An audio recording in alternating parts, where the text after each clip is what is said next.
ನಾವೆಲ್ಲರೂ ಇವತ್ತು ಯೂನಿಫಾರ್ಮ್ ಬೇಡ, ಯಾವ ರೀತಿ ಬರ್ಬೇಕು ಹಂಗೆಲ್ಲದನ್ನು ಚರ್ಚೆ ಮಾಡ್ಕೊಂಡೆ ನಾವು ಒಂದ್ ರೀತಿ ನಾವು ಹಬ್ಬದ ಸಡಗರದಿಂದಾನೇ ನಾವು ಬಂದೀವಿ. ಹೌದಲ್ಲ? ನಾವು ಯಾರಾದ್ರೂ ಆಗಿರ್ಲಿ 60 ವರ್ಷ ಆದ್ಮೇಲೆ ನಾವು ನಿವೃತ್ತಿ ಹೊಂದೇಬೇಕು.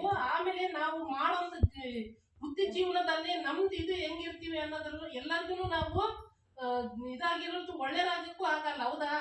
ಈ ಕಡೆಗೆ ಇದನ್ನ ನಿಷ್ಠೂರನೂ ಆಗೋದಿಲ್ಲ. ಹೌದಾ? ಎಲ್ಲಾ ರೀತಿಯ ಎಲ್ಲಾ ಜನರನ್ನು ಸೇರಿಸ್ಕೊಂಡು ನಾವು ತಗೊಂಡು ಹೋಗ್ಬೇಕಾಗಿರ್ತತಿ. 60 ವರ್ಷ ಸರ್ವಿಸ್ ಮುಗಿಯೋದ್ರೊಳಗೆ ನಾವು ಎಲ್ಲರನ್ನೂ ನೋಡಿರ್ತೀವಿ. ಹೌದಾ? ಅದರಲ್ಲಿ ಕೂಡ ನಿರ್ಮಲಮ್ಮ ಅಂತಂದ್ರೆ ಇದು ಈಗಂತಲ್ಲ, ಯಾವಾಗಿಂದನ ಅವರು ಒಂಥರ ನನ್ನಿ ಏನಾದ್ರೂ ಆಗಿಲ್ಲ, ಮಕ್ಕಳೇ ಮಾತು ಕೇಳೋದು ಬಡನ. ನಿರ್ಮಲಮ್ಮ ಇವತ್ತು ಬಳ್ಳಾರಿಗೆ ಹೋಗಂದ್ರೆ ಅದು ಸಣ್ಣ ಪಾಪ ಐತಿ, ಕರ್ಕೊಂಡು ಹೋಗೋಣ ಅಂದ್ರೆ ರಾತ್ರಿ ನಾವು 12 ಗಂಟೆಗೆ ಹಂಗೆ ಕರ್ಕೊಂಡು ಹೋಗಿ 8 ಗಂಟೆಗೆ ಹಂಗೆ ಕರ್ಕೊಂಡು ಬೆಳಗ್ಗೆ ಮುಂಚಿಲ್ಲ 5 ಗಂಟೆಗೆ ಬಂದಿವಿ.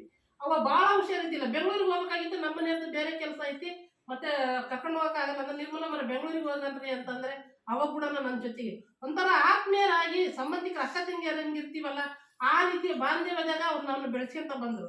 ಎಷ್ಟೋ ಸರಿ ನನಗೆ ಮನೆದೇ ಆಗಿರ್ಲಿ ಜಂಜಾಟ ಹಂಗೆ ಏನಾದ್ರು ಬಂದಾಗ, ಮೀಟಿಂಗ್ ಏನಾದ್ರು ತಗೊಂಡಾಗ ಎಲ್ಲರೂ ನೋಡಿ ರಿಲೀಫ್ ಆಗಿದ್ದ ಹಂಗಂದ್ರೆ ಅವ್ರು ಕೂಡ ಅದರಲ್ಲಿ ಒಬ್ರು. ಇಲ್ಲ ಬ್ಯಾಡ ತಗೊಂಡು ಹೋಗಮ್ಮ, ಎದಕ್ಕೆ ಹಂಗೆ ಮಾಡ್ತೀವಿ ಅಂದ್ರೆ ಚಾಕ್ಲೇಟ್ ತಗೊಳ್ರಿ ಮೇಡಮ್ ಅವ್ರೆ, ಒಂದೇ ಕೊಡಮ್ಮ ಅಂದ್ರೂ ಇಲ್ಲ ತಗೊಳ್ರಿ ಮೇಡಮ್ ಅವ್ರೆ, ಇರ್ತಾವ ಬ್ಯಾಗ್ನಾಗ ಹಾಕೇಳ್ರಿ ಯಾವಾಗಾರ ಇರ್ತಾವು. ಹಿಂಗೆ ಒಂಥರ ಅದು ಕೊಡ್ತಾರ ಬಿಡ್ತಾರ ಅದು ಸೆಕೆಂಡ್ರಿ. ಹೌದಲ್ಲ? ಆತ್ಮೀಯತೆ ನಂದು ನಮ್ಮದು ಅನ್ನೋದು ಇರ್ತತಲ್ಲ, ಅದರಲ್ಲಿ ಹಂಗೆ ಭಾವಿಸ್ಕೊಳ್ಳೋದ್ರಲ್ಲಿ ಕೂಡ ಅವರು ಒಬ್ರ ಅಂತ ಹೇಳ್ತಾ ನನಗೆ ಕೂಡ ನಾ ಎಲ್ಲರದ್ದು ಹಿಂಗೆ ನಿವೃತ್ತಿ ಆದ್ರು ಹಂಗೆ ಹೋದ್ರು ಹಂಗಂತಲ್ಲ, ಆತ್ಮೀಯತೆಯಿಂದ ಇದ್ರೋದ್ರಿಂದ ನಾನೇನೆ ಎಲ್ಲರಿಗೂ ಕೇಳಿದೆ. ಹೌದಾ? ಹಂಗಾಗಿ ನಾನು ಕೂಡ ಒಂದು ಸ್ವಲ್ಪ ಹಂಗೆ ನಿಮ್ಗೆ ಹೆಂಗೆ ಮನಸ್ಸಿಗೆ ನೋವಾಕತ್ತ ಕೆಲ್ಸದ್ದು ಅದೆಲ್ಲ ಸೆಕೆಂಡ್ರಿ. ಹೌದಾ?